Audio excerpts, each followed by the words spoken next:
emoção muito grande retornarmos a essa casa, onde já estivemos há algum tempo atrás, ainda no prédio original. E para mim foi até a surpresa já ir para a casa nova, mas eu não consigo chegar, eu fico perdido no céu limite. Né? Eu estava sendo convidado para vir no dia de hoje fazer essa palestra, nós estávamos pensando num tema que nos foi sugerido, que era falar sobre a parábola dos dois irmãos, mais conhecida como a parábola do filho pródigo. Um nome equivocado, porque na realidade essa parábola do Evangelho de Jesus é uma aula sobre psicologia transpessoal. Que se nós pararmos para pensar, vamos ver que tem tudo a ver com o tema que foi sugerido posteriormente, porque parece que não estava inserida na quinzena espírita. Mas, como caía no dia que era o dia da quinzena espírita, então a história, o tema vai ser sobre as virtudes. E aí, quando veio o tema, não é? Que é paciência e gentileza, eu falei assim, gente, eu podia ter escolhido outra pessoa melhor ou pior do que eu. Porque é tudo que eu não tenho. Nem gentileza, nem paciência. Aliás, eu costumo brincar e dizer aos meus amigos, pacientes, companheiros, que a gente não deve pedir paciência. A gente vai ver, pensando assim, Senhor, dá-me paciência. Né? Eu falei assim, não faz isso. Não faz isso porque Deus sempre ouve os nossos pedidos. E o Senhor vai te mandar problemas para você aprender a ter paciência. Você está pedindo paciência, vai mandar uma questão para você enfrentar e poder desenvolver essa virtude. Então não peça nunca paciência. Né? E eu, quando foi quarta-feira, que eu recebi a notícia que a minha amiga tinha retornado, e eu fiquei me lembrando que a Dona Elisa, eu conheci a Dona Elisa antes de conhecer a casa do marido. Dona Elisa era minha cliente, lá em Paracabi. E levava um netinho, deve estar aqui, deve ser um papai secretário dele. E ela levava que tinha alergia, eu tratava do menino. Eu conhecia a Dona Elisa como cliente. Né? E sempre notei nela essas três virtudes.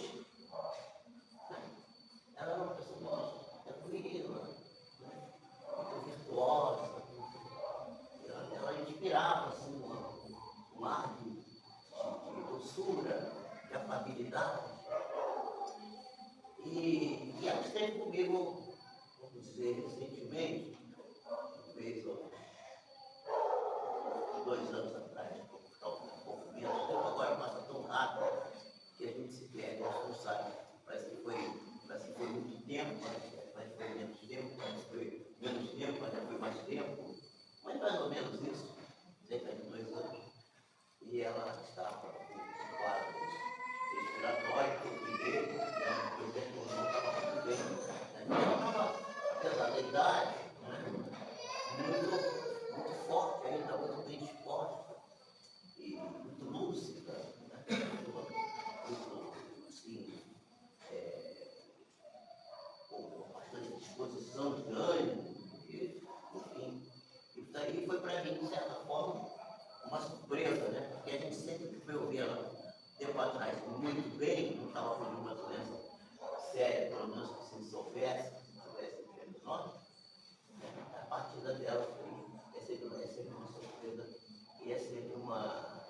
uma tristeza. Eu não costumo ter tristeza com desencarnação. Minha mãe partiu, dele, foi em 2020. Foi isso, né? 2020. E numa quarta-feira de manhã, e na terça-feira ela estava numa festa, morando, como ela costumava se deitar à tarde. O pessoal que cuidava dela estava já com 100 anos. E a pessoa que cuidava disse: está na hora da senhora descansar, deitar um pouco. Eu disse: não, eu quero comer o bolo, para adorar o bolo. Era uma festa de aniversário, a companheira dela, e ela queria comer o bolo. E comeu o bolo e tal, depois jantou. E quando foi de madrugada, se despediu, né, do corpo físico. A pessoa teve uma queda de pressão e tal, 5 horas da manhã. Foi chamada por ambulância, foi levado para o hospital, quando chegou no hospital. Na realidade, aí alguém me falou assim: ah, sua mãe, coitada, né? Pois é, meus pesos. Eu falei assim: não, eu não pensava, eu tenho saudade da minha mãe, saudade. Não, ela viveu uma vida muito útil, uma pessoa muito dedicada à família e me ensinou coisas que até hoje eu aplico e que funcionam muito bem, apesar dela ser uma pessoa pouco instruída. Porque nós sabemos, nós somos espíritos, que o espírito ele pode, nessa atual personalidade, nessa atual encarnação, ser uma pessoa que tenha cursado a universidade, ter passado pelos bancos escolares. Mas não faz nenhuma diferença isso, do ponto de vista da sabedoria, do conhecimento, não ter passado por essa experiência, por essa atual encarnação, porque a gente sabe que a gente é um espírito já vivido, e que você é como viveu agora, essa experiência, mas já pode ter vivido em outras cidades. Então, esse tema, que é o tema da paciência, da inteligença, ele é um tema que eu vou falar algumas coisas sobre esse tema, que eu não estarei falando para vocês. Eu vou falar para mim, porque quem está precisando ouvir isso sou eu. Porque, como dizem que o ouvido mais perto da boca é o que fala, provavelmente serei eu que vou aproveitar melhormente esse estudo que eu preparei aqui, meio perfeitório. Então, nós vamos ver que no Evangelho segundo o Espiritismo esse tema já está contemplado lá, né? Quando fala da afabilidade e da doçura, né? E a afabilidade e a doçura são temas do Evangelho que vão nos dar e que nos dar um ensinamento de que nós devemos ir adocicando a nossa, indo abrandando o nosso espírito, né? E o Espírito da Verdade, quando se despede de Allan Kardec, durante o processo da codificação, deixa dois conceitos, né? Se tem um conceito só, mas dividido em dois aspectos, né? Espíritas, amai-vos, né? Espíritas, instruí-vos. Então, o amor e a instrução são as duas alavancas que são necessárias para a conquista de todas as virtudes, inclusive essas das quais estamos tratando hoje. E a gente sabe que no processo evolutivo nós somos criados simples e ignorantes, ou seja, sem nenhum atavismo, sem nenhum conhecimento, sem nenhuma visão, nem consciência de si mesmo. E durante o processo desse desenvolvimento, o espírito vai adquirindo, através contato com o outro, o contato na sociedade, na família, na sociedade em geral, vai adquirindo o sentimento da fraternidade, o sentimento do amor. E o amor, conforme vai lecionar o Espírito Lázaro, lá no capítulo 11, item 8 do Evangelho, ele resume a doutrina de Jesus completamente. Resume a doutrina de Jesus inteiramente. Então, a doutrina de Jesus é um roteiro que não é um roteiro religioso. É um equívoco nós acharmos que o Evangelho é um livro de religião. Ele é muito mais do que isso, porque e por isso o Espiritismo é filosofia, e por isso o Espiritismo é ciência, e por isso o Espiritismo é religião. Porque a doutrina de Jesus, o que contém o Evangelho, o conteúdo do Evangelho é uma verdadeira aula de ciência. E isso tanto é verdade que nos dias de hoje, os cientistas, especialmente os que trabalham com neurociência, eles estão comprovando que os milagres que Jesus realizou e foram resultado justamente daquilo que Allan Kardec vai nos lecionar sobre a fé, dizendo que a fé verdadeira é aquela que está ancorada, que está alicerçada, está plantada sobre a razão. E a razão é uma qualidade do ser humano que está alicerçada no pensamento, no raciocínio, que é ele que vai dar para esse alicerce. E hoje os cientistas estão começando a provar que aquilo que Jesus fez, e aí a gente que é espírita fica muito feliz de ver que quando Allan Kardec falou, não existe milagre, não existe maravilhoso, isso o milagre é ignorância, e você acha que é milagre porque você não sabe. Mas Jesus sabia, ele era um cientista, ele era um médico, ele era engenheiro, ele sabia tudo. Então, isso é ciência. E a ciência está devagar, lentamente, mostrando que os religiosos estavam certos. Quer dizer, até algum filósofo vai dizer que quando os cientistas chegarem no alto do cume da sabedoria e que forem reveladas todas as coisas no sentido limitado, né? Porque o sentido limitado é só Deus.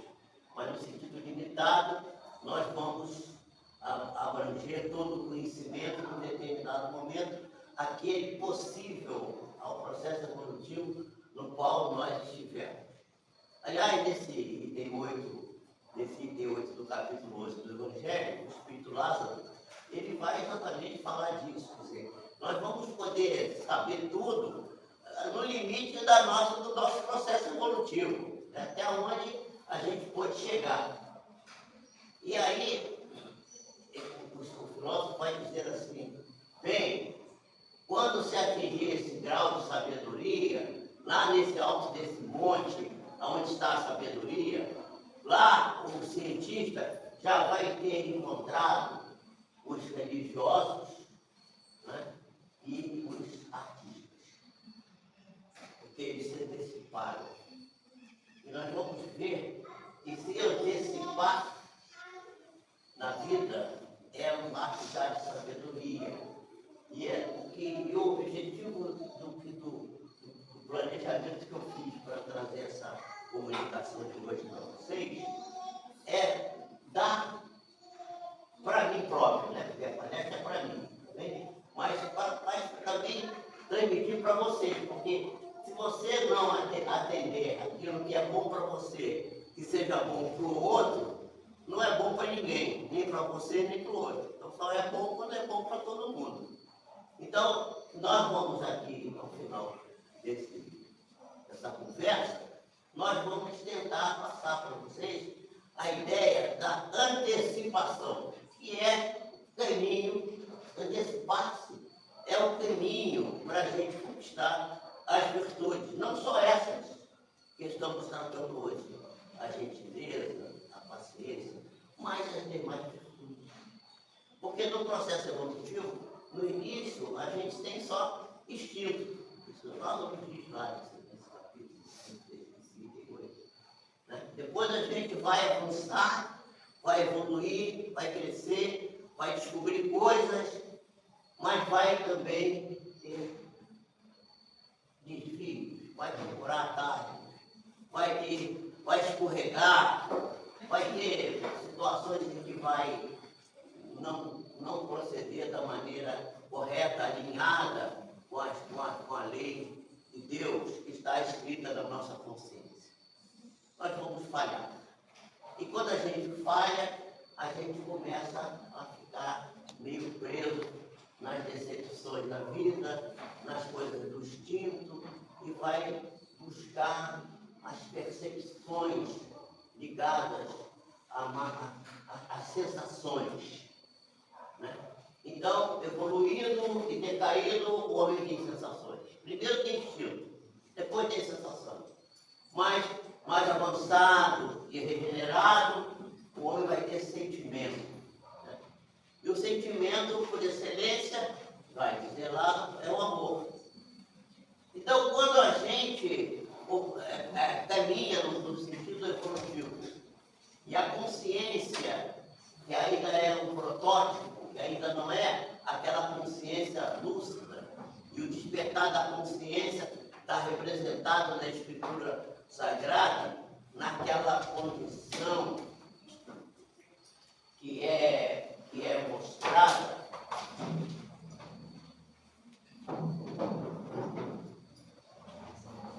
no Gênesis mosaico, quando Deus cria o homem pela segunda vez. Vocês sabem que Deus criou o homem duas vezes. Todo mundo sabe disso? Todo mundo sabe disso? Então, nós vamos falar disso. Deus criou o homem duas vezes. Será que ele tinha esquecido que tinha criado o homem e criou de novo duas vezes? Pois é, não está na Bíblia.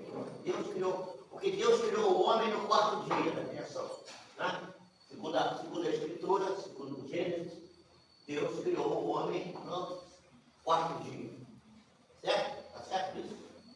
Né? No quarto dia da criação, segundo a Gênesis kardeciana, seria um período, um quarto período, seria um período, né? Dias, um período. Então, foi criado o homem. Mas na Bíblia diz que foi logo na criação, no começo. Mas depois não tinha chovido ainda, né? A terra estava ainda aquela bola incandescente, e depois então chove, a terra esfria, e com a chuva nasce o vegetal verde. E com o vegetal verde apareceu a maravilha que é o Jardim do Éden, né? Paraíso. E no paraíso, Deus viu que aquilo era bom, né, segundo a Escritura, e lá colocou um homem tirado do barro. Né? Mas um homem, e desse homem tirou uma parte, dizem que é uma costela. Que aliás é um preconceito muito grande com as mulheres. Costela é carne de segunda categoria. Na Bíblia não está escrito que Deus tirou costela. Não é verdade. Está escrito que foi retirada uma parte. Né? E parte em francês é côté. Né? E côté também é costela. Acho que traduziu devia ser francês e fez a confusão. Tirou uma parte para criar a mulher. Se nós estudarmos um dos evangelhos apócrifos, não me lembro exatamente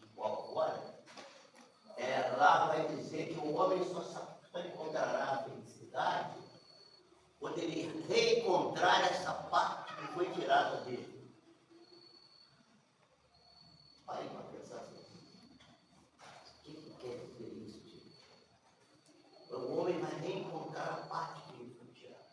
Ou seja, todos nós temos um lado masculino e um lado feminino. Todos. Há tendência de uma parte e de outra. Enquanto nós estamos nessa situação ainda pouco evoluída, mas a partir do momento que atingimos os graus mais elevados da evolução, atingimos a posição do espírito mais purificado, não vou dizer o espírito, mas o espírito quase chegando lá, né? Nós já vamos ter abandonado essa questão das polaridades. E aí nós teremos que recuperar as duas partes. A parte que é a nossa, já está a nossa experiência mais ativa, e a parte que nos foi tomada e que agora nos está sendo devolvida, e nós vamos ser todos um só. Isso é exatamente aquilo que a psicologia transpessoal junguiana vai nos conferir, dizendo do encontro do ego com o self, né? Que é o grande encontro, que é exatamente a condição evolutiva, onde já atingimos esse grau que não é mais instintivo, nem é mais da sensação, mas é do sentimento, cujo sentimento fundamental é o amor. Nós estaremos então já adquirindo a consciência plena, a consciência lúcida, né? A consciência mais avançada, que será conferida pela união das partes, todos numa só unidade. Esse é o processo evolutivo segundo está lá. Então, Deus criou o homem a primeira vez, lá no quarto dia. Depois criou o homem lá no Adão. Na realidade, são símbolos, né? A segunda criação do homem, ela tem um significado da criação do homem material. Por isso foi tirado do barro. Por isso foi tirado do barro. O homem material. A matéria, o homem, né? Aquele indivíduo, o homem. Nós somos homens e mulheres. Somos homens no sentido genérico, somos todos homens. Quer dizer, ser humano, no sentido, né? Como dizia, hoje nós temos homens e mulheres, né? Mas já houve época que eles falavam só homens, já incluía também, as mulheres são incluídas também. Hoje falamos, mudou a questão a expressão, mas no fundo a ideia é a mesma. Então, a gente vai dizer, né? E aí a gente precisa entender que o homem, quer dizer, o ser humano, o homem, a mulher, só existem enquanto personalidade. Enquanto personalidade. E o que quer dizer personalidade? Quando a gente nasce, né, a nossa mãe gestou 9 meses e nós nascemos. Nós vamos ganhar uma certidão de nascimento. Passamos a ser, do ponto de vista jurídico, pessoa. Né? Uma pessoa. E depois, quando a gente desencarna, pela lei, juridicamente, nós nos tornamos o decújo. E decújo quer dizer, perdemos a identidade, do ponto de vista material. Né? Passamos a ser, agora, tudo que a gente nos pertenceu aqui vai para o inventário. A gente não tem mais, não há mais aquela personalidade, desapareceu. E daí, e aí não tem mais o homem. Por quê? Porque a alma saiu do corpo.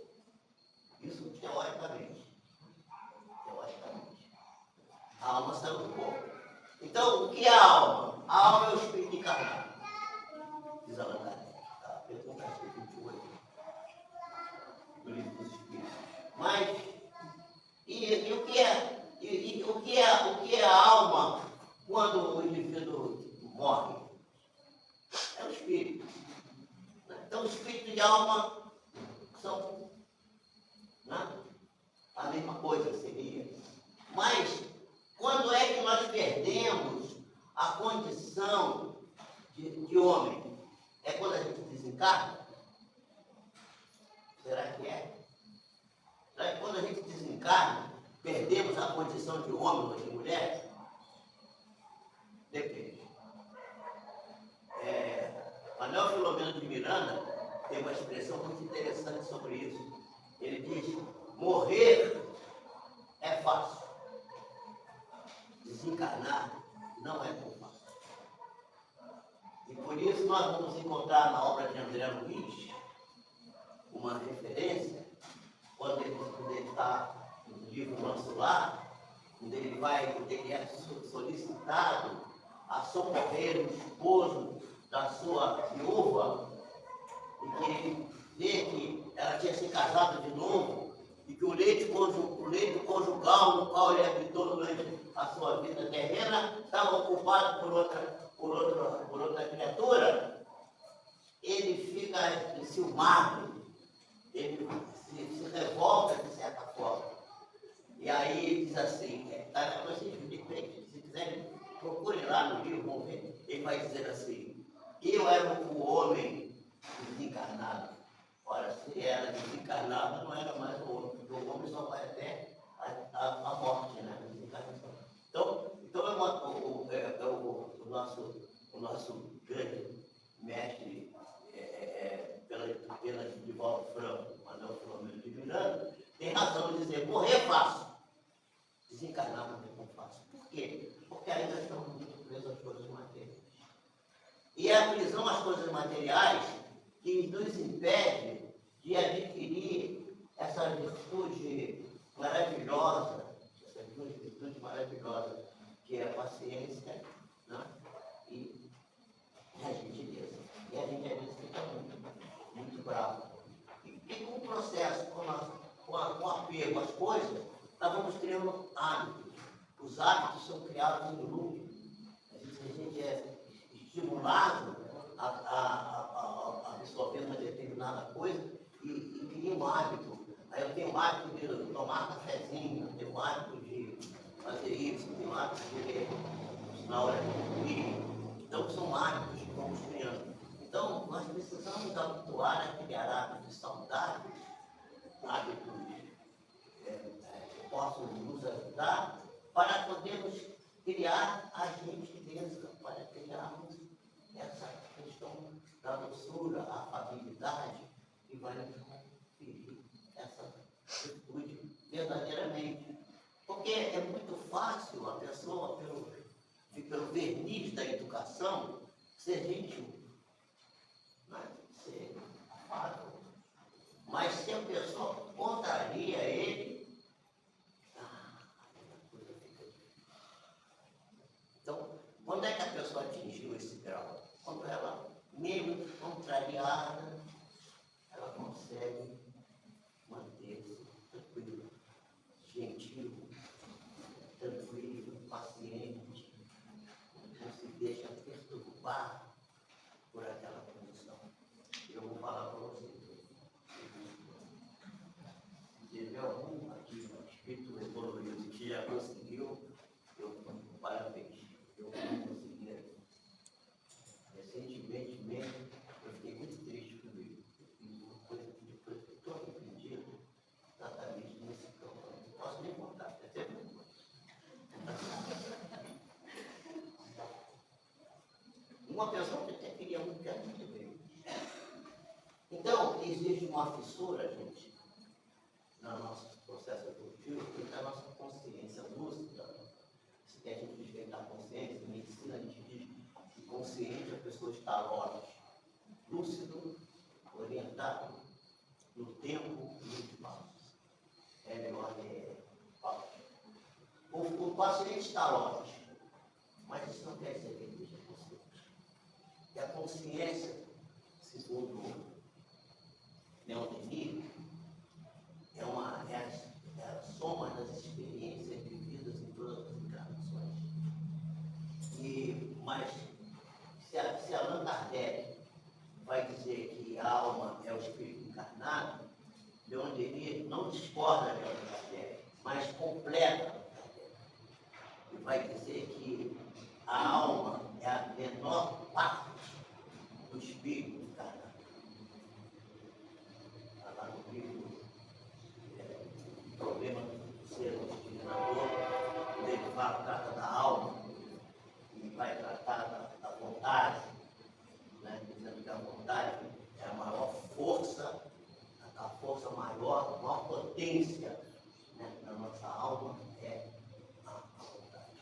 E essa ideia de que a alma é a menor parte encarnada é porque a gente evolui não integralmente, mas a gente evolui em trechos, de acordo com as nossas necessidades. E por isso é que precisamos de muitas encarnações. Porque cada encarnação é para a gente resolver um determinado problema. E os problemas são muitos. E haja encarnação para a gente. Quando a gente consegue, né? Chegar numa viajatura de 50, 60, 70, 80, 90 anos, 100 anos. Que idade tinha a nossa irmã? 87. Quanto? 87. Pois é, já estou chegando lá. Eu já estou no caminho dos 90, tá? Já fiz 84. Então, a gente não dá tempo. Eu falo assim, gente, estou 84 anos nessa personalidade, Jorge Pio. Não fiz nada. Não fiz nada, muito pouco. Eu olho para outras pessoas que, com muito pouco tempo, quando eu começo a analisar, eu tenho até um pouco de, às vezes fujo até quando analisar Kardec. Porque Kardec começou a fazer os estudos, né, para a doutrina espírita, para a construção desse arcabouço monolítico que é a ciência, filosofia e religião, a doutrina espírita, por 50 anos. Um pouco mais de 10 anos ele escreveu só a revista espírita, são mais de 10 volumes. Agora pega os outros livros todos. Pega as conferências, as viagens. Quanta coisa que esse homem fez. A luz de vela, sem avião, sem caneta ciseiro, não tinha caneta Bic, era aquela canetinha que molhava na tinta, não tinha máquina de escrever, nada. É uma coisa assim, impressionante, gente. Quando eu começo a analisar isso, vocês estão, meu Deus do céu, 84 anos eu fiz tudo. Acho que eu só não me divido. Mas faz parte, né? Então, meus amigos, nós temos essa fissura entre a consciência desperta, essa consciência que a gente acha que está consciente, e a consciência interna, que é a consciência real. Porque essa consciência real, a gente usar essa palavra real é um pouco complicado, porque a realidade é uma coisa completamente fora da nossa capacidade. Eu comecei a estudar essa realidade, comecei a estudar isso com um grande filósofo brasileiro chamado Jacir Menezes. Ele foi reitor da antiga Universidade do Estado do Rio de Janeiro, era o UEG naquele tempo. E ele escreveu um livro chamado A Filosofia da Realidade Objetiva. Eu li esse livro umas 4 vezes, li. E cada vez que eu li, entendia cada vez menos. E quando eu li a 4ª vez, eu falei assim, desisto, não entendo isso. Ou não entendo mesmo, eu sou muito obtuso, não consigo, não. Mas agora eu me recuperei um pouco disso, né, dessa ideia negativa, porque eu comecei a ver que os grandes estudiosos da realidade também não sabem o que é a realidade. A realidade é uma coisa completamente fora da nossa capacidade. Porque a realidade é criada dentro de nós.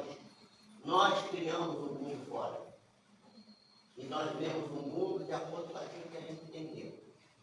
O mesmo mundo enorme que tem lá fora, o universo inteiro, é o universo que está dentro de cada um de nós. Isso é uma descoberta fantástica, porque isso nos abre um caminho muito grande, até para a gente entender por que Jesus curou. Porque ele dizia assim, ele nunca disse assim, eu curei o cego, eu curei a mulher hemorroída, ele nunca falou que ele curou ninguém. Uma vez eu falei numa palestra, ele dizia, Jesus nunca curou ninguém. Aí alguém levantou assim, mas você está falando uma heresia. Quem falou isso? Eu falei assim, ele mesmo.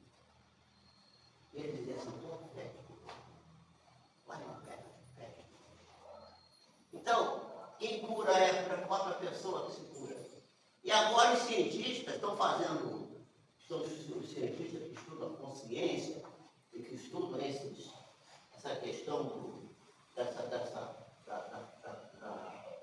fissura da consciência e começaram a entender que nós somos bombardeados por um número enorme de pensamentos. Você tem ideia quantos pensamentos passam pela sua cabeça no correr por segundo? Não pode nem dizer no correr do dia, é por segundo. São 40 bilhões de pensamentos que passam pelo nosso sentido, pelos 5 sentidos, vamos dizer assim. Né? Os sentidos materiais, olfato, né? Paladar, tal, visão, audição. Né? Tá? Quer dizer, são 40 bilhões de impulsos. Isso é medido em bits. 40 milhões de bits. Mas nós só conseguimos registrar 2.000. E desses 2.000 que a gente consegue registrar, só fica aí uns 200, mais ou menos. Isso porque nós temos dentro de nós somos como se fôssemos um computador. Quando a gente compra um computador novo, um computador 0 km, aí você bota o computador em cima da mesa, ele liga o computador. Se o seu computador tiver um registro, está aqui um especialista em informática, às vezes eu estou falando uma bobagem, tiver lá um registro para programa de voz, você pode dizer assim, vai, produz alguma coisa aí. Não vai sair. Porque você precisa injetar no computador programas que vão rodar, né? Primeiro sistema operacional, outros programas que vão rodar no computador e que vão fazer, quando você vai pedindo, ele vai fazendo as coisas. Nós também. Nós temos programas que rodam em nós, que fomos sendo injetados em nós, quando a gente estava na barriga da mãe da gente. Alguns até estão sendo das encarnações anteriores. Esses programinhas que estão rodando em nós, eles rodam, vamos dizer assim, como é que a gente fala em segundo plano, né? É isso, né? É isso. Roda em segundo plano, lá dentro de nós. Aí você dirá assim, mas como tem um programa rodando em mim? Você tem seus pensamentos que você não tem consciência. São os pensamentos inconscientes. Vocês têm noção quantos são os pensamentos inconscientes que temos? Uma porcentagem? 95%. Isso está bem modesto. 95% das coisas que estão rodando em nós são inconscientes. E nós fazemos coisas e agimos muito em função desses pensamentos. E só 5% dos pensamentos são realmente comandados pela nossa vontade. E quando a gente fala que, aliás, o tema do espírito fala sobre o coração, né? Do coração.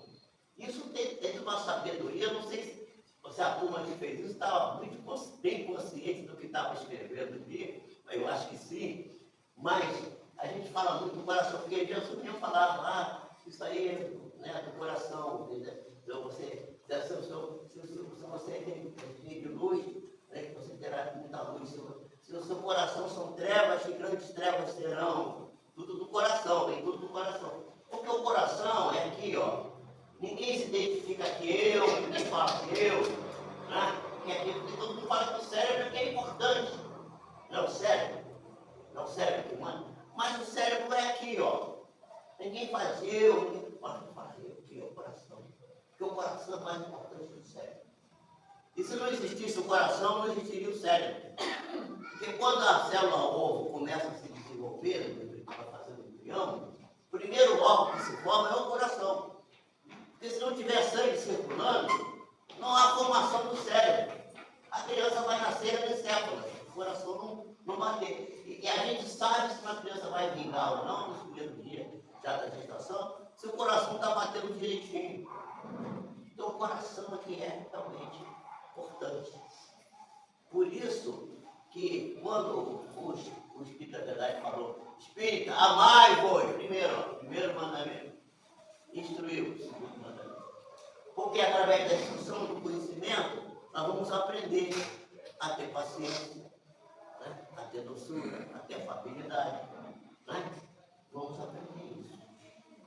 Mas nós temos, e quem fala isso é Hermínio Miranda.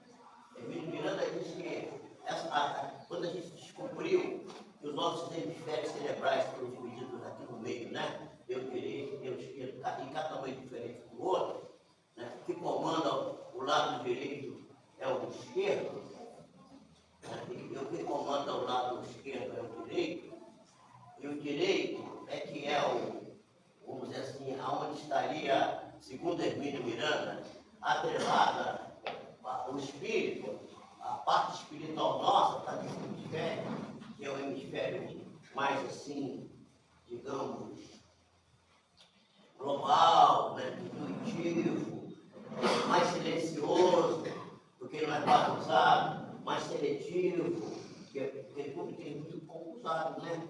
E que vai movimentar aquilo que a gente chama de razão. A razão vai nos conduzir a esclarecer as nossas condutas e a encaminhar a nossa fé.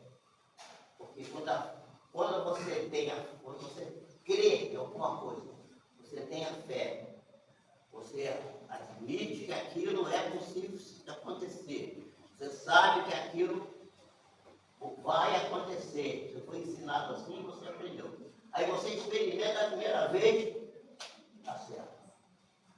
Você experimenta a segunda vez, está certo. Você experimenta a terceira vez, está certo. O que acontece? Você criou o hábito, você criou o looping, você criou agora, você criou o quê? Você criou a certeza. Se eu fizer isso, vai dar aquilo. Então, vou contar um segredo para vocês. Todo mundo quer ter recurso financeiro, não para ficar rico, não é isso, é para viver com dignidade. Aliás, eu aprendi um tempo atrás, estudando com uma pessoa muito espiritual, que a coisa mais importante da pessoa é a pessoa não ser pesada com ninguém, você ter sua própria capacidade de se autogerenciar, inclusive financeiramente, para não ser pesado ao outro. Quer dizer, você tem que cooperar numa comunidade na qual ela vive. Então, a minha mãe, sua filosofia bem simples, ela diz assim: meu filho, nunca corra atrás de dinheiro. O dinheiro corre mais rápido que você, ele vai fugir de você. Você vai dar sempre atrás dele, ele nunca vai ter nada. Fica onde ele passa, como se fosse um rio. Tira para você só parte que é necessária. Deixa passar a água para os outros também, essa água. E você nunca vai te faltar nada. Eu apliquei isso na minha vida. Eu não tenho fé nisso. Eu sei que isso funciona. Então, quando a gente sai da fé e vai para o eu sei, eu me perguntaram outro dia, você acredita nesse negócio de reencarnação? Eu falei assim, eu não. Ué, mas você não é espírita, os espíritas não aceitam a reencarnação, mas não. Como? Eu sei que a reencarnação é um fato biológico. A reencarnação é um fato biológico. A reencarnação não é filosofia, não é religião, é biologia, é fato biológico. E hoje já está se mostrando isso. Nem o Bruce Lipton.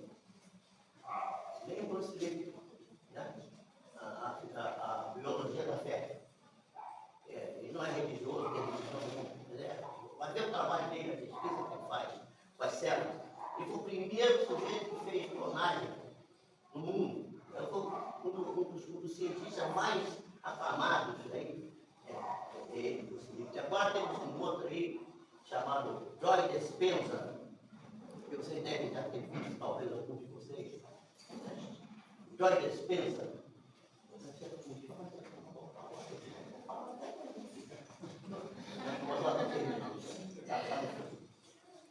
Joy Dispenza tem feito coisas incríveis. Entrem no YouTube e procurem esse nome, Dispenza. Lembra de dispensa? E aí, Joy, J-O-E, doutor Joy Dispenza. Vejam até um vídeo desse, vocês vão ficar impressionados. É tudo que está no Evangelho, gente. O camarada, o Joy Dispenza contou numa das últimas palestras dele, que num dos seminários que ele fez, que uma mulher que nasceu cega, com mais de 45 anos. Depois de fazer uma semana no seminário, em que ele fez essa coisa da busca da consciência interna, desses 95% que a gente não tem acesso, para tornar isso ferramenta para a nossa própria melhoria da nossa condição, para que nós possamos nos desenvolver como criaturas humanas. A mulher subiu no palco e disse assim: olha, eu não sei o que foi que aconteceu, mas eu estou chegando. Eu estou vendo as pessoas. Eu só tinha uma ideia do que era, agora eu estou vendo. Deus, são casas. Estou fazendo agora um grupo para ir nos hospitais de criança, pedir licença, uma cena de enfermidade grave, para tentar utilizar essa técnica e fazer um grupo de cura. Esse grupo trabalha, na realidade, eles trabalham com endoplasmia, entendeu? Só que ele trabalha, ele não sabe bem ainda o que ele está mexendo, mas é isso. É endoplasmia, isso é bioenergia de cura. Só que isso aqui é feito com tanto amor, com tanta dedicação, com tanta unção. E quando a medida. E é por isso, né, eu vou cortar aqui uma coisa, senão eu não posso. É por esse motivo que uma das coisas mais importantes que nós temos na nossa doutrina, e por isso vocês fizeram esse tema, provavelmente, porque o tema é feito para. Por quê? Porque nós estamos num mundo de regeneração, nós estamos a caminho, nós precisamos contribuir. E a busca das virtudes era necessária para a gente poder contribuir para o mundo, porque o mundo de regeneração não vai acontecer num passo de mágica. Depende de cada um de nós. Nós temos que nos regenerar, cada um, vendo onde que a gente está, onde que está a nossa deficiência, onde está o nosso problema, e tentar ir solucionando. E por isso que na doutrina espírita, uma das coisas mais importantes que tem é aquilo que a gente chama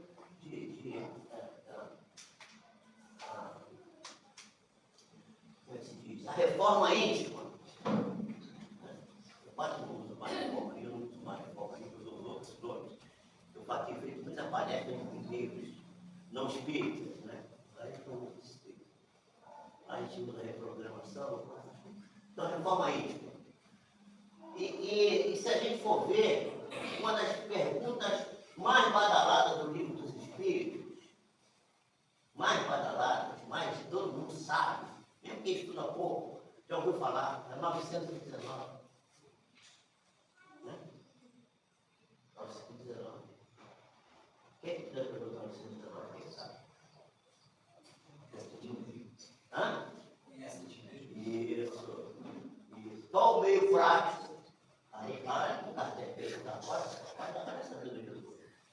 qual o meio prático mais eficaz, né? Qual o meio prático?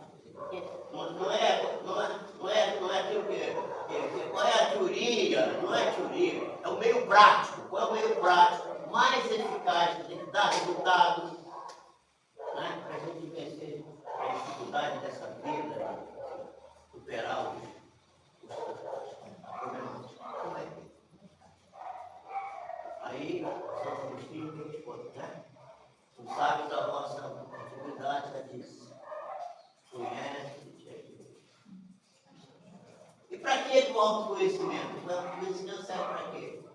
Para explorar exatamente esse universo de 95% que a gente não tem consciência.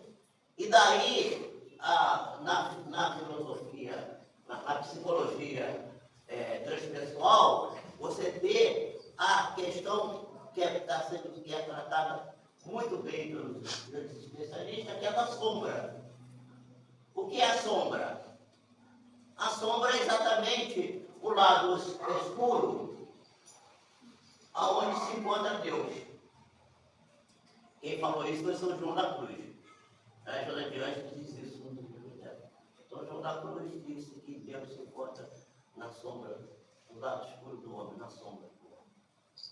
E Santo Agostinho vai dizer nas Confissões, diz assim, Senhor, procurei em tantos lugares, fui aqui, tantos lugares que nunca te encontrei, até que um dia eu dei para dentro de mim e ali estava. Então é a busca do eu interior, do autoconhecimento. E a busca do autoconhecimento que vai nos remeter a encontrar a sair daquela questão que era até uma das perguntas do início do livro dos Espíritos, perguntando se todos os Espíritos passaram pela fieira do mal. Né? Aí o Espírito falou assim, não, fieira do mal não. Pela fieira da ignorância. Não pode fazer não pode competir com ele. Eu vou perder. Deixa ele. Meus cachorros espíritos. Eu tinha um cachorro espírita lá na casa espírita. Nossa, se ele vinha sentar debaixo da mesa, começava a reunião, ele espírito. Acabava a reunião, bebia água e ia embora. Não era isso? Era um cachorro amarelinho. Ele era um cachorro espírita. Então, gente, nós passamos pela fila da ignorância. Agora eu pergunto, será que nós já saímos da fila da ignorância? Estamos ainda passando por ela. Eu acho que a gente está passando por ela. A gente não sai ainda não. A gente ignora muita coisa. E eu tenho estudado muito. E eu vejo que quanto mais eu estudo, eu fico caramba, cada vez mais coisa. Eu parece que eu ia porque estava pedindo, eu estava falando. Eu pedi para Deus me levar até o nome do governo. Eu falei assim, não, eu vou fazer para ter visto de volta. Eu falei assim, não vai pedir pouco para Deus.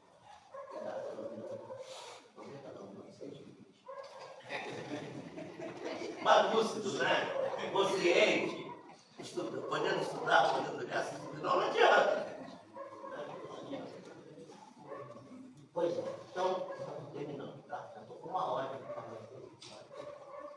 Não pode, mas está passando, eu estou terminando. Vejam só. O reino dos céus está dentro de nós. O reino dos céus está dentro de nós. Quem existe? Jesus jogou com essa fase? Então tudo que Jesus falou é para valer. E a gente por que não acredita? Por que a gente não acredita? O mestre disse isso. Ele disse mais, tudo que eu faço, vós podeis fazer mais ainda. E a gente não pode estar disso. Onde nós estamos, gente? Estamos na fila dando mal, ficar agarrado, né? Vamos ficar agarrado nisso?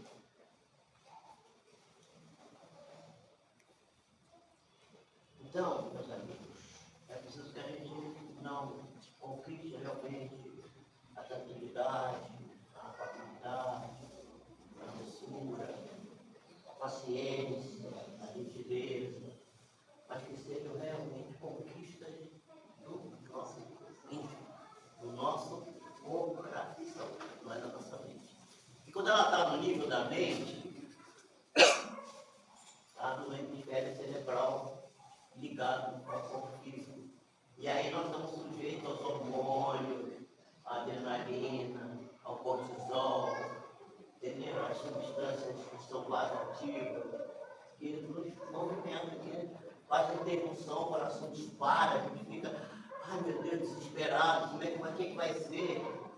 Jesus falou, eu não se preocupei com o dia de amanhã, cada dia bate seu mal. E eu vou encerrar falando para vocês que na parábola dos dois irmãos, Jesus vai dar exatamente a ideia daqueles dois irmãos que foi embora, pediu ao pai para dar metade da fortuna, que era que cabia de direito a ele, a herança, e ele vai para um lugar distante, que ali não está dito onde é. Todos nós de vez em quando fazemos isso. Não precisa ser a fortuna, não precisa ser dinheiro, não precisa ser bens. Pode ser a beleza, pode ser a inteligência, pode ser a cultura, pode ser um dom esportivo, pode ser alguma coisa que você conquistou. Você toca piano bem, você toca violão, estava aqui o companheiro tocando muito bem, cantando uma beleza, né? Maravilhosamente.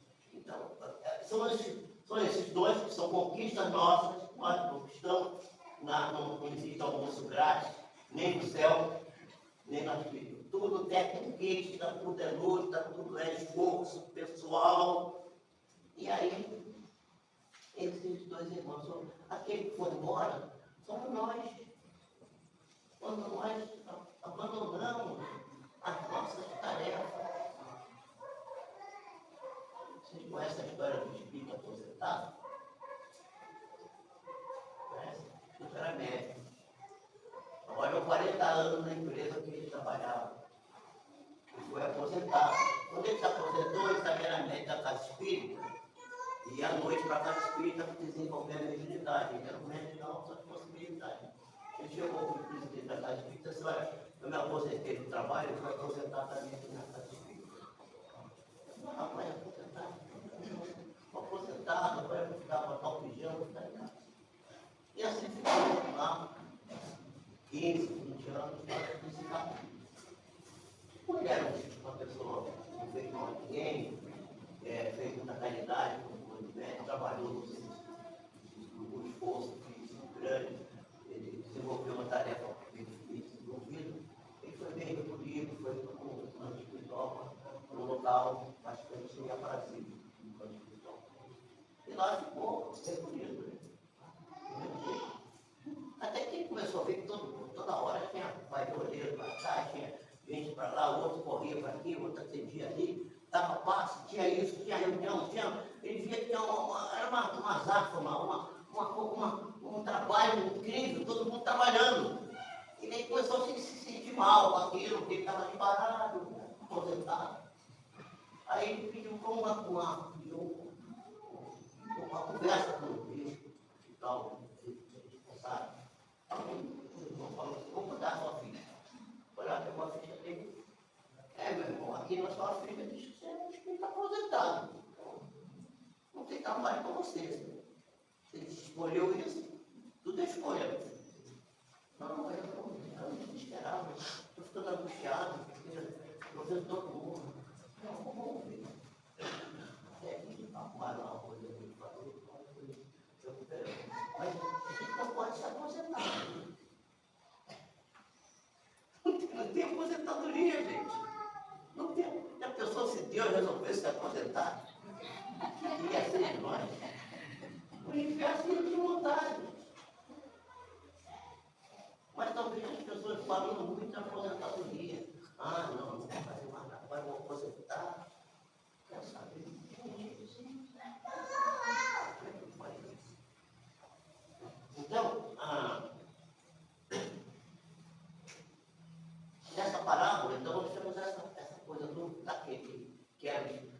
pegou o dinheiro e foi gozar a vida. Agora, eu fiquei rico, meu pai me deu metade da fortuna e foi embora. Aí foi lá, distribuiu o dinheiro todo, aí começou a comer a comida dos pobres, pediu para voltar, o pai aceitou ele. Então. O outro irmão, que é o outro lado, não, porque são dois lados. São dois lados da sociedade. O outro era um ciumento, mentiroso. Porque diz assim, e você agora matou o boi cevado porque ele voltou. Não, mas o seu irmão voltou, ele estava morto, ele recuperou, vamos festejar. Mas para mim você não deu nem um carneiro, nada para eu festejar com teus amigos. Mentiroso, o pai estava sempre dando as coisas para ele, tudo que o pai fazia. Aí eu trabalho aqui todo dia, me esforço. Mentira também, estava só esperando o pai morrer para ele pegar. Ele estava torcendo para o irmão voltar, que era para não dividir de novo o dinheiro. Ele ficava com tudo para ele. Essa é a nossa personalidade. Isso é junguiano, tá? Isso é junguiano.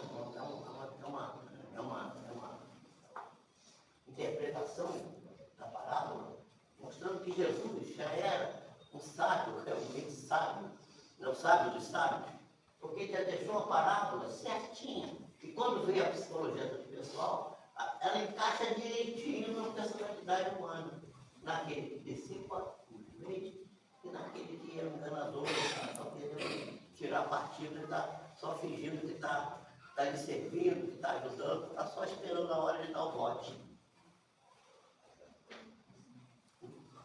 E para terminar, Jesus disse uma outra frase, que aí a gente precisa ter atenção também. Conhecereis a verdade vos libertará. Nós estamos presos nas nossas trevas, nas nossas sombras. Precisamos sair disso. Essa é a prisão que nós estamos. Estamos presos na roda da encarnação, não é porque nós sejamos igual aos budistas que estão na roda dos seus amigos, nada a ver. Nós estamos presos porque nós estamos não fazendo força de preguiça mental. Preguiça mental.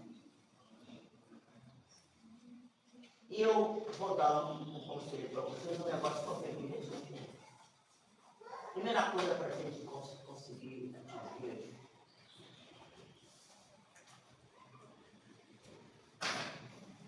o tempo não existe.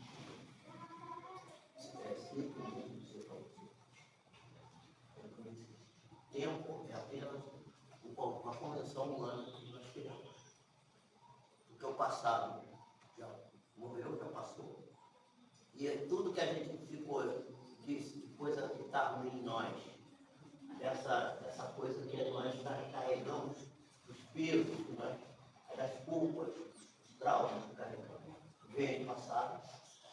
E a gente deve botar uma cortina aqui, passado. Esquece, porque não tem como voltar lá, deixa que já é difícil. Fazer um novo final, um bom final. A gente não sabe como voltar no começo da peça. E o dia de hoje é muito curto. Ainda há pouco eu estava acordando agora. Aqui daqui a pouco já vai ficar de noite. Não dá para fazer muita coisa no dia. A vida é muito curta para ser pequena. Vivemos usar inglês. Então, a gente tem que fazer o seguinte: orar. Vou dar essa uma dica. Orar, estudar, muito, seguir o Espírito da Verdade, amar, estudar, meditar, orar, meditar quer dizer, viajar para dentro para ver os pensamentos, os 95% de força de pulsões que estão dentro de nós, para conhecê-las, para autoconhecê-las, atender a situação dos filhos, a pergunta dos filhos, e entender que a gente só pode ser feliz se a gente fizer o seguinte: na meditação, nós criarmos com a imaginação, a nossa imaginação cria. Tem experiência, por exemplo, da só uma ideia, muita coisa.